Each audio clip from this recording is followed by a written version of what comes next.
We're very fortunate to have two very special people, experts, on invasive species, and they're representing organizations that are trying to work to reduce the threat of two invasive species in particular. And so you're going to be learning a lot more about these two species today. First off, we have Kylie Tam, who is she is the outreach specialist of the Coconut Rhinoceros Beetle Response Team. And then we also have Erin Bishop, who is the outreach specialist from the Oahu Invasive Species Committee. And so they're both going to share with us all of their knowledge and tell us what we can do to help reduce the threats of these two really bad species. But anyway, first off, Kylie's going to tell us about the beetle. Oh, I think Erin's I'll go actually going to go first. Oh, I'm first. sorry. Yeah, no worries. Erin's going to tell us about Little the fire. Yeah. Yeah, Erin. Good morning, everyone. So you all are botany students? Horticulture students, okay. And how many are you familiar with some common invasive species? Can we name some? Can you just shout them out? Little fire ant, yeah. Black beetle. Coqui frogs, yes. Any other ones? Strawberry guava. Strawberry guava.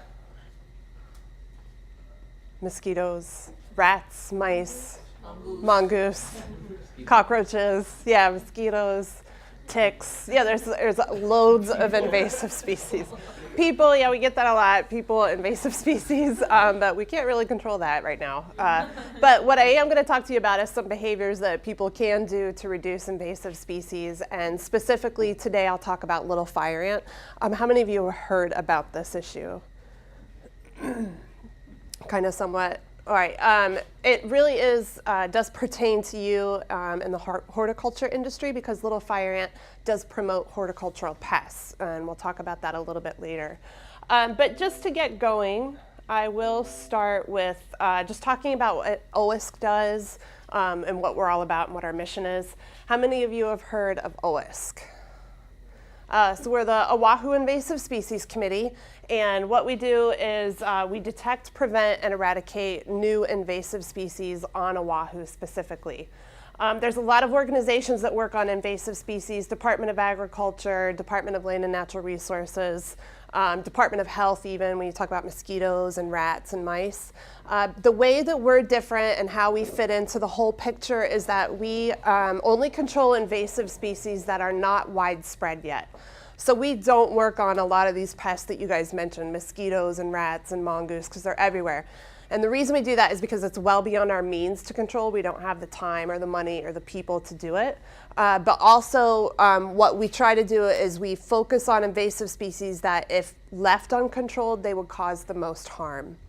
So it's a really nice niche for us to fit into. Before I go on to that, I do want to let you know that each island has their own invasive species committee. So we're OISC, Oahu Invasive Species Committee. So can you guess what maybe Big Island is? Bisque, yeah. Maui, right? Kauai, Molokai, that's Maui.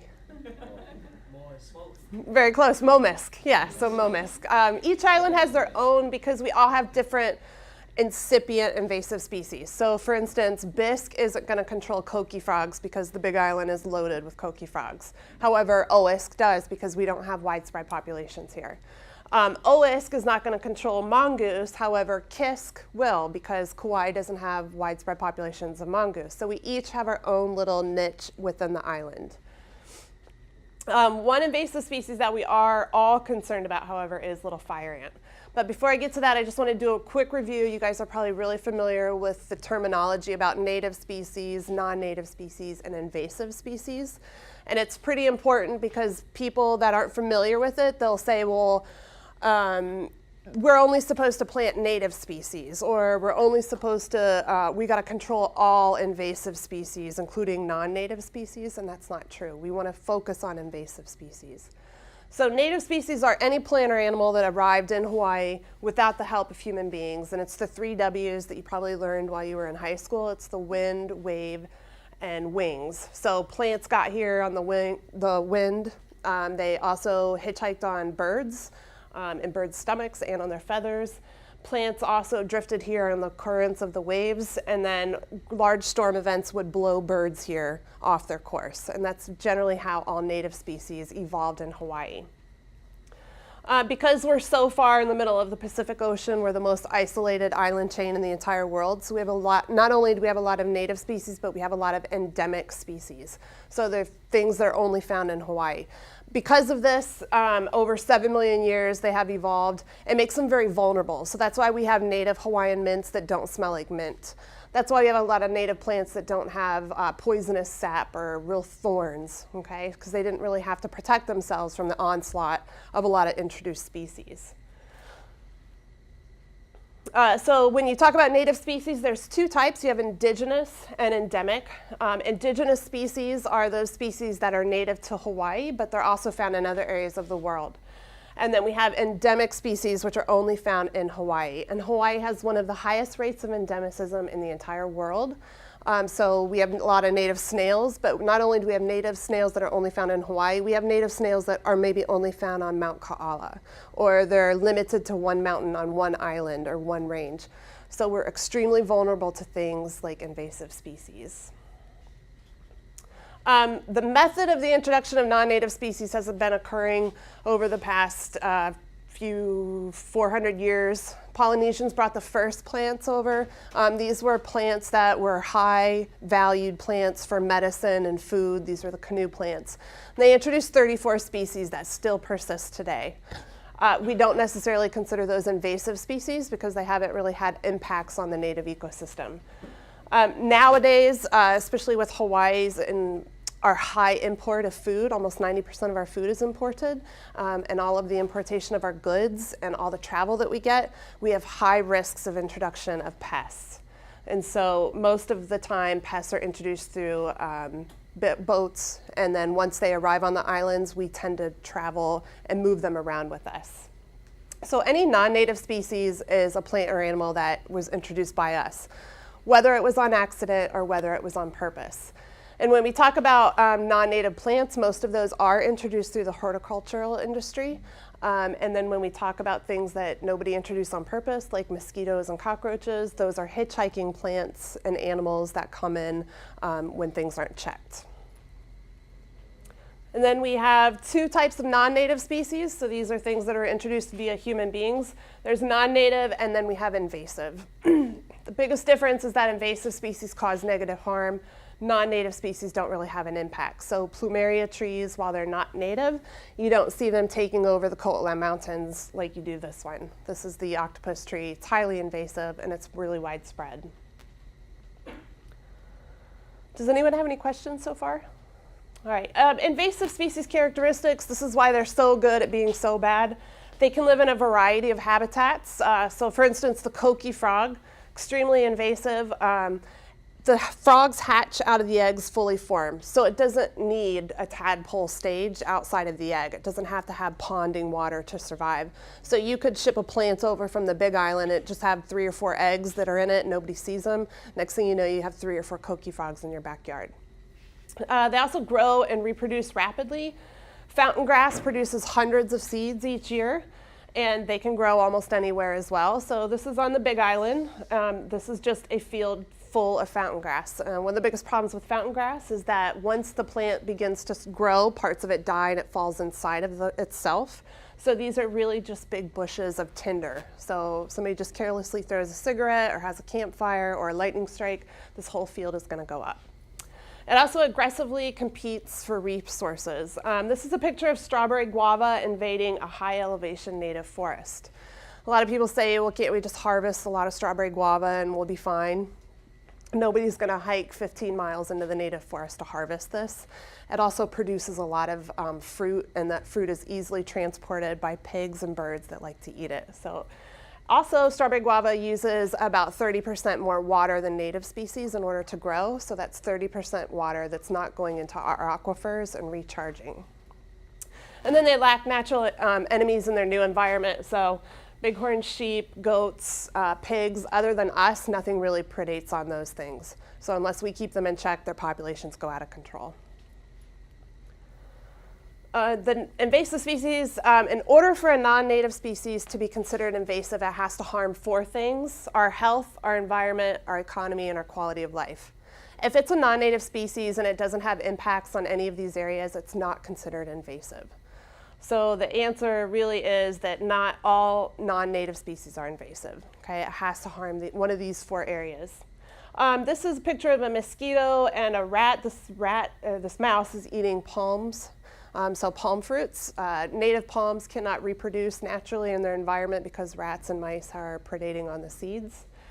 This is a mosquito biting the eye of the Eevee. Mosquitoes spread avian malaria, so this is a big problem for our native bird species. How many of you have heard of the mosquito line? Mosquito line is really an elevational line in which mosquitoes don't travel this high up in elevation because it gets too cold at night. And what they're seeing is all of the birds are actually moving above this elevation line. So really the only place where you find our endemic birds are higher elevation because they're trying to escape the mosquitoes. This guy, you can't really see it, but it's also in your brochure, has been stung multiple times on his neck by fire ants. And these are the little fire ants that we'll talk about. And then this is a brush fire. This is also an invasive grass. Invasive grasses have invaded this field. So they also say that native grasses burn hotter. Invasive grasses burn hotter than native grasses as well. So it makes those brush fires harder to put out. So today we will focus on the little fire ant. Some of you have heard about it before. Can anybody raise their hand, please, if you've been stung or bitten by fire ants? Fire ants? Just fire ants in general. Fire ants is Pretty much good ants. anybody. Yeah. How many people have ants in their house? How many people have ants in your yard? How many people have a different kind of ant in your kitchen than you do in your bathroom? I do. Does anybody have ants in their car? Have you ever had ants in your car before that you had to get rid of? Yeah. So we've got ants everywhere. Everybody's got different kinds of ants. I probably have 3 different kinds of ants at my house. Ants are a big problem. Hawaii has no native ant species, all right? So all of the ants that you do find, they actually, they're considered invasive. They all cause problems. Now we have over 57 species of ants in Hawaii. So the big question that everybody asks is, what's the big deal, right? I've got 5 different kinds of ants at my house. What's the big deal with this little fire ant? And that's what we're going to talk about today. When you say you've been stung or bitten by a fire ant, it's generally this big guy here. This is the tropical fire ant. It's been in Hawaii for a very long time. This is the one that'll get you when you're just minding your own business at the Waipio soccer park. You're just hanging out in the grass. You're just sitting on your blanket. You're at the beach. For no reason at all, these things come up and they bite you. But what they actually do is they sting you. This is the little fire ant, so you can see how tiny he is. He's about the third of the size of those tropical fire ants that you generally see. The biggest difference between them visually is that the little fire ant is very small, but they have 2 different habitats. This tropical fire ant, when you think about where you see it, it likes warm, sunny, dry places. Oftentimes you can see the mounds, or at least an entrance into where the ants are nesting. They're really, really aggressive. And like I said, they like parks and beaches. Little fire ant is totally different. It's the exact opposite. You can't really tell where their nests are. They like it where it's moist and shady. All right, so these are the ants that are going to invade our native forests, all right, our wet forested watersheds, and this is a big problem. Another thing is that little fire ants like to nest up in the trees and on the ground, whereas tropical fire ants build their colonies on the ground. So before I talk any more about it, there's a 7-minute video that I'd like you guys to watch, and we'll go ahead and watch that, and then we'll talk more about it when it's done.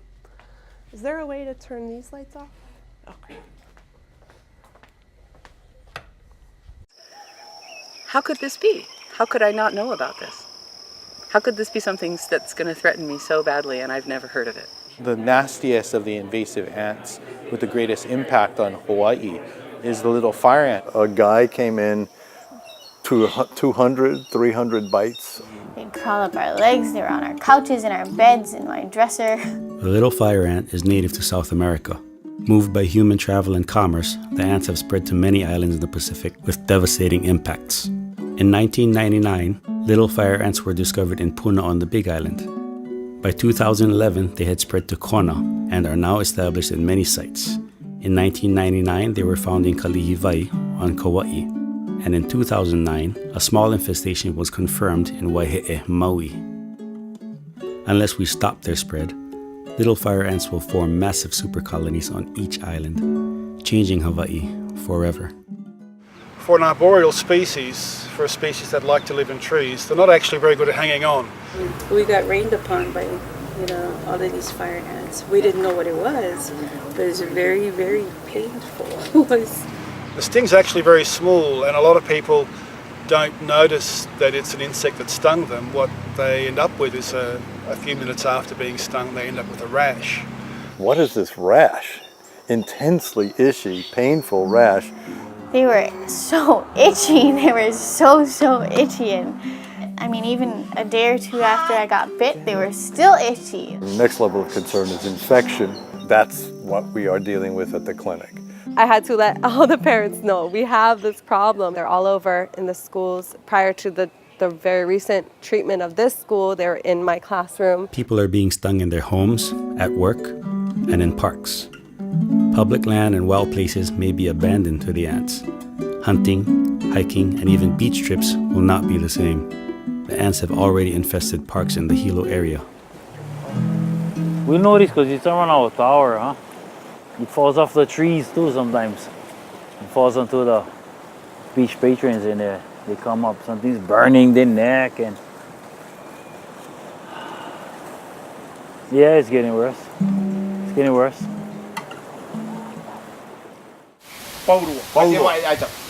Everywhere, there's not one spot without ants.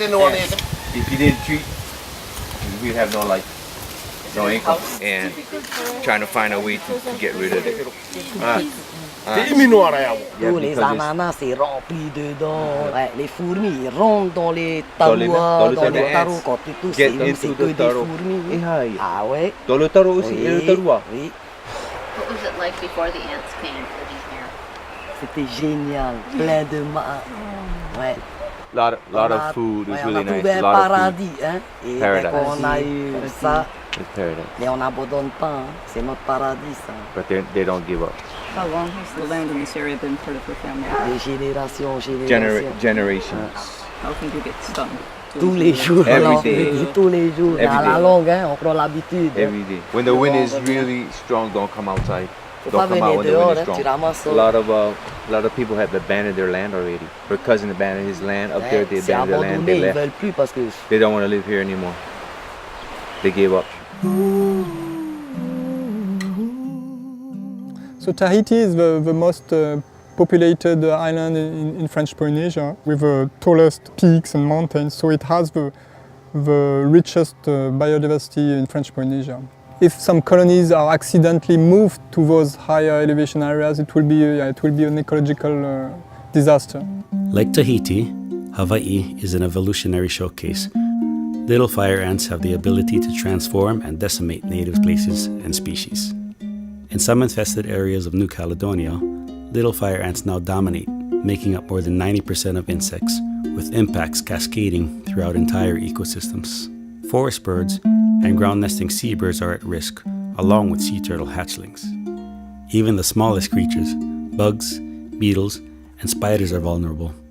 Every single animal, we have 3 cats and 2 dogs, and every single one of them has a clouded cornea. At start she was loving to go in the bush. Now she stay home. She is blind.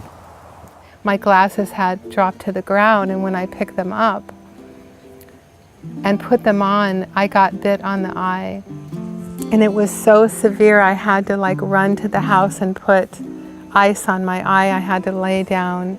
And the thought came that I wonder if this is the fire ant.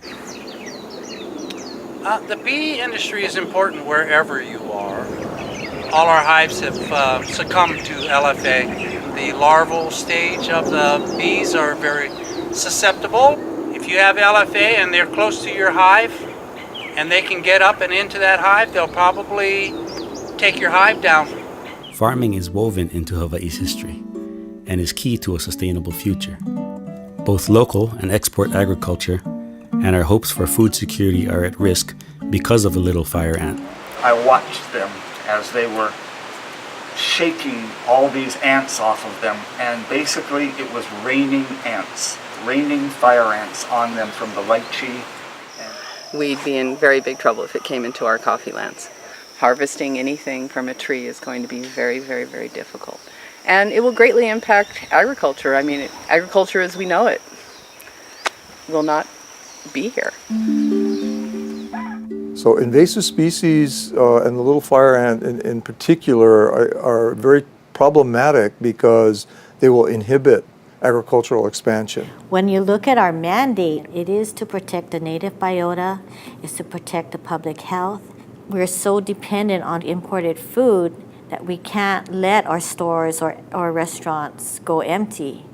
Whether or not there are pests on them, we're forced to get them out. We still get a sampling of interceptions. We're already considered a high-risk pathway for the spreading of pests to the continental U.S. The presence of little fire ant in these nursery shipments, it's heightened the concern that it will cause a California embargo. California's gotten very, very restrictive in terms of what we can export from Hawaii to their markets. So they're really kind of on the verge of closing us down. They find out that they cannot export their crop or sell it at all. I think they'll be very concerned. Wearing my hat as the chair of the Board of Agriculture, I see little fire ant as being a very significant threat. We need to address this quickly.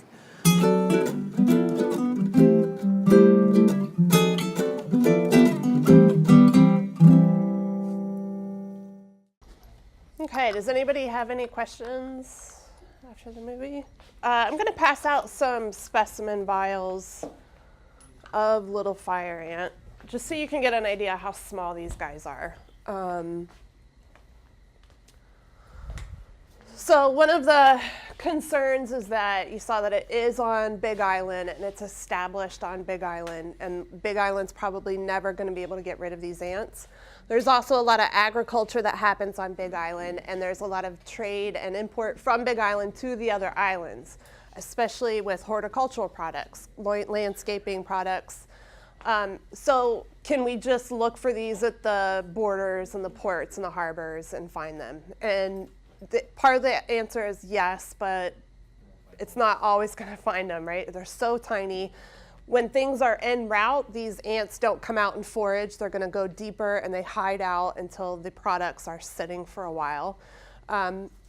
They do test for these ants and they look for these ants. However, they only look at propagative material. They're not really looking at things like potting mediums, gravel, shingles, which they've been found on a pallet of shingles before. And so that's why we're trying to get the word out so everybody knows what this looks like, because Department of Ag is very understaffed and they can't be everywhere all the time. So that's why we want you to be familiar with it. Little fire ant is one of the world's worst invasive species. So there's actually a list of the top 100 invasive species in the entire world across the globe. And this includes plants, mammals, invertebrates, fungus, insects. And they're on the top 100. And that's because they harm all four of those areas that invasive species have to harm, right? So our economy, our ecosystems, our quality of life, and our human health. It impacts all four of those in a very significant way. So in Hawaii, while agriculture is not our main contributor to our GDP, it's a big one. And we're always concerned about food security. Like I said, we import almost 90% of our food, and we would like to reduce that number. So that means that we're going to have to grow more food here. However, you saw that little fire ant significantly impacts how agriculture operates. So agriculture right now, it's about $600 million, and little fire ants really threaten this. So you heard that California could have an embargo on our exportation of cut flowers. You're also going to have to be concerned about your agricultural workers getting stung if they're picking coffee or lychee or working in a taro field. If you want to be an organic farmer, the only way to really get rid of these ants is to use pesticides. It's the only surefire way to get rid of them. So unless you're completely infested, you're going to be concerned about having to use pesticides on your property. Okay, so you want to prevent this from happening. And also, it can be expensive to treat, and the treatment is about a year long, and then you have to monitor for about another 3 or 4 years at the very least. So it's a big problem, so it's better not to have the problem at all. One of the other things that little fire ant does, not only it stings your workers, it puts your organic status in limbo, and it costs you extra for your health care for your workers and also to treat. It also farms aphids and mealybugs, so this is something that you all are familiar with your horticultural classes. Little fire ants will protect them from ladybird beetles. Also, if a part of a plant dies, it will actually pick these scale insects up and move them over to a healthy part of the plant. So it not only protects the aphids from being predated on, it also allows them to expand their range and completely reduce your crop production. Yes, question. Sorry. When they were showing a map of areas in Hawaii where they have set up colonies, they didn't list Oahu. Is this different from the fire ants that we have here? Yeah, it is different from the fire ants we have here. Those are the tropical fire ants. Right. We have had 2 detections, and I will give sort of a statewide update a little bit later on and let you know kind of where they are on different islands and the status of Oahu's. Are there any kind of a natural predator? Not here, no, yeah. Not enough anyway. So you might get some geckos that would eat them, but not nearly enough. Thank you. Sure. Tourism is one of our biggest industries that we have. Last year it was $15.6 billion, and I want to make sure we all know this number, $1.82 billion just into our tax revenue. So it's a big, big industry. And also it provided 190,000 jobs in Hawaii. So one of the biggest concerns with tourism is that we're going to start reducing the amount of people that want to come here. It's actually going to close some areas that tourists visit because they have to either close it down to treat it, or they have to completely close it down because people aren't going to go there anymore because they keep getting stung. And that actually happened at Richardson Beach Park. That's where you saw the lifeguards in the video. They had to close that every 6 weeks so they could treat the park because nobody went there anymore because everybody would get stung. And that's a cost that the county has to incur. Our environment, this is a big problem too. These petrels are actually being attacked by big-headed ants. So as I said before, there's no native ants. They all cause problems. Big-headed ants are already a big problem for ground-nesting seabirds. Little fire ant could be that one ant to push a species that's already endangered or vulnerable into the next status, which is endangered or even extinction. So this is a big concern for us. Because they, as I said, they're an arboreal ant, they nest in trees, they're also a big threat to our native forest birds who are already under a lot of pressure with mosquitoes and loss of habitat.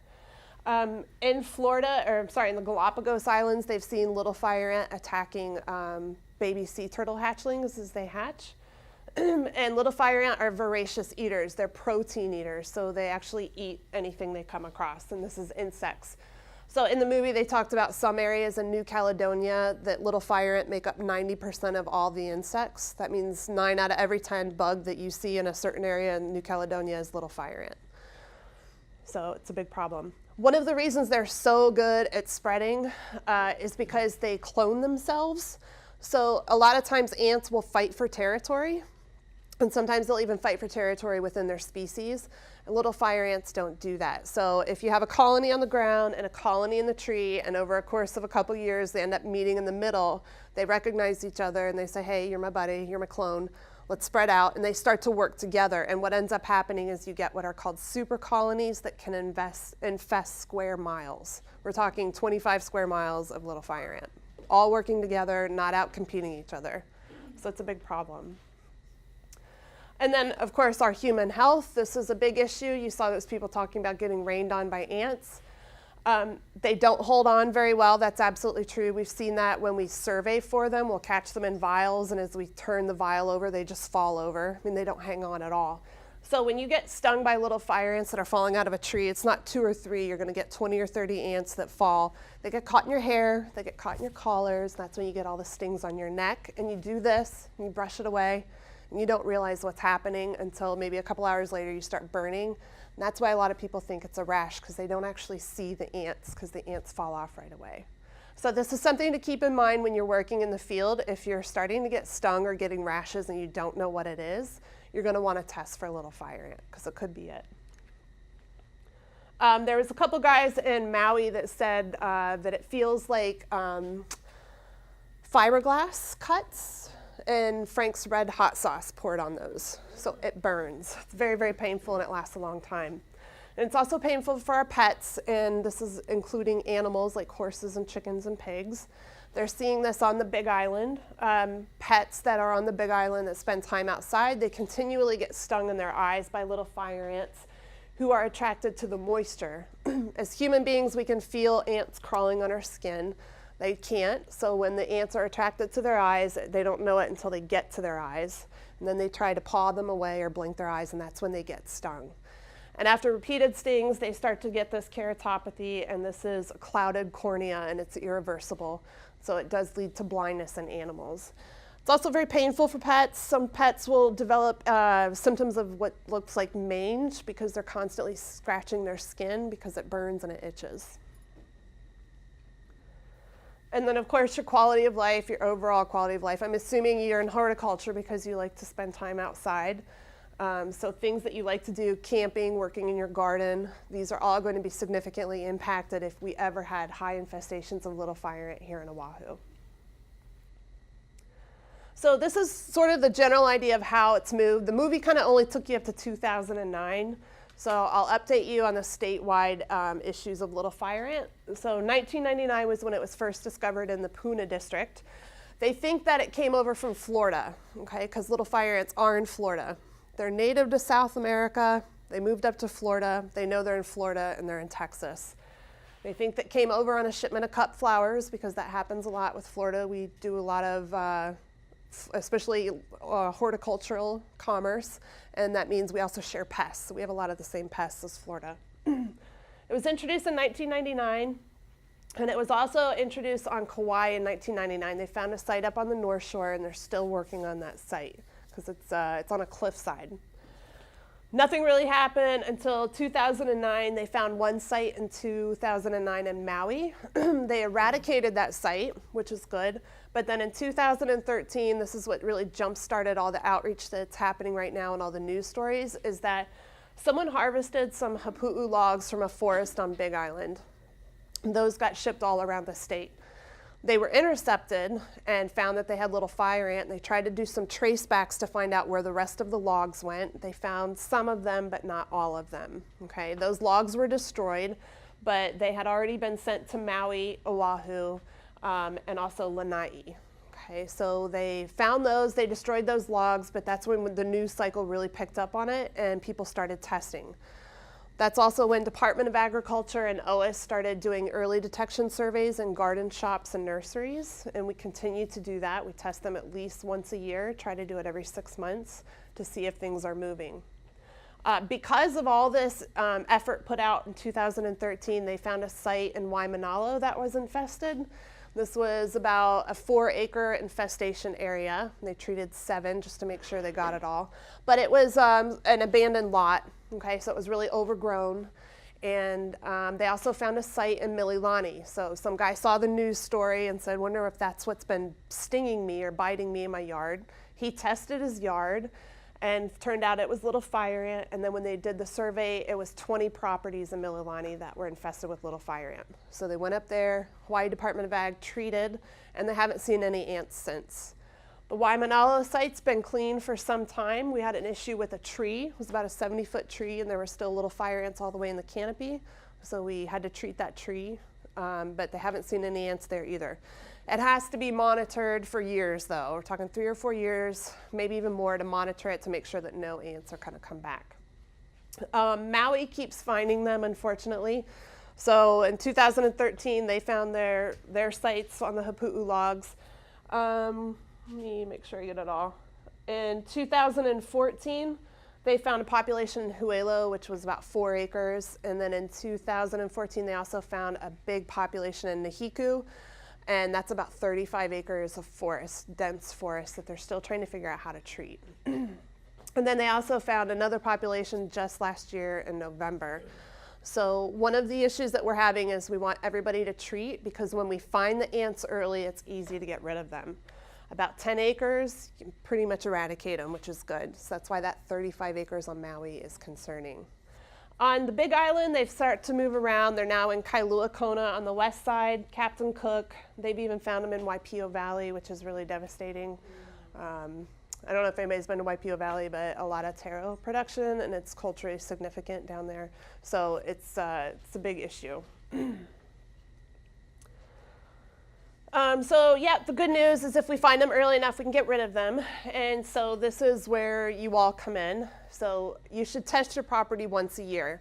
Your gardens, you should test them probably 6 months, because you're bringing materials in and out, especially if you're bringing landscaping materials. And don't forget to test any sort of potting medium or landscaping non-propagative materials. So these are things that aren't alive that you still use in your gardening. On Maui, like I said, they found a colony of ants on roofing shingles, and had someone not seen that, that would have gone to that house and then spread around. To test, let me go ahead and play this. No, I won't play that, sorry. To do the test, it's really simple in your brochures. It takes about 45 minutes, and all you need is peanut butter and sticks, whether it's twigs, chopsticks, popsicle sticks, it doesn't matter. You put a very thin smear of peanut butter on your sticks, and you place them around your garden or your yard, or any material that you brought over from the Big Island. You wait 45 minutes, and any ants that you find, you put them in the Ziploc bags, and then you're gonna send them to the Department of Agriculture. Yeah? Is there any better time of the day? Yeah. That's a really good question. The best time of the day is sort of in the morning or in the evening. You want to do it during the day, not the hottest part of the day though. So these ants, and keep in mind the ants like shady and moist areas, so you're not going to want to throw it right out in the middle of the sun. You'll want to put them in areas that are irrigated, around your sprinklers, and also don't forget the trees, okay? They like to nest in trees, so put them where, especially bananas, right? You put them where the leaf meets the stem. Gingers, that's another thing, tea leaves, and don't forget your kalo, your taro. Does anybody have any questions? This website is continually being updated with statewide updates. It also has a lot of information about the ant itself, and it also has a video on how to test. If you're ever concerned or you have questions, you can contact OISC. You have our brochure, so you can email us, oisc@hawaii.edu, or you can call us 266-7994. And that goes for any suspect pests. Weird stuff makes it here all the time. Coconut crabs crawling down Salt Lake Boulevard, pythons in Nu'uanu. Weird stuff all the time, all right? Yeah, so somebody's pet escaped and was crawling across some guy's front yard in Nu'uanu. Yeah. So you never know what's gonna happen. So you call 643-PEST, or you can call us. And if it's not a target that we work on, we'll get in touch with someone that does. And I put some stuff up here for you to pick up on your way out. There's pens, and there's also the kits. So it's prepackaged. All you need is peanut butter. You put the peanut butter on the sticks, and you can do your test. Remember, once a year. And use cheap peanut butter, okay? Remember, they like protein, so it's the oil. They don't want organic, sugar-free. No, they don't like that. It's the good peanut butter they like, right? Anybody have any other questions? I have a weird question. Yeah. So I live in an apartment. So is there any kind of weird legal things that we can or can't test in common areas of like or public spaces and anything like that?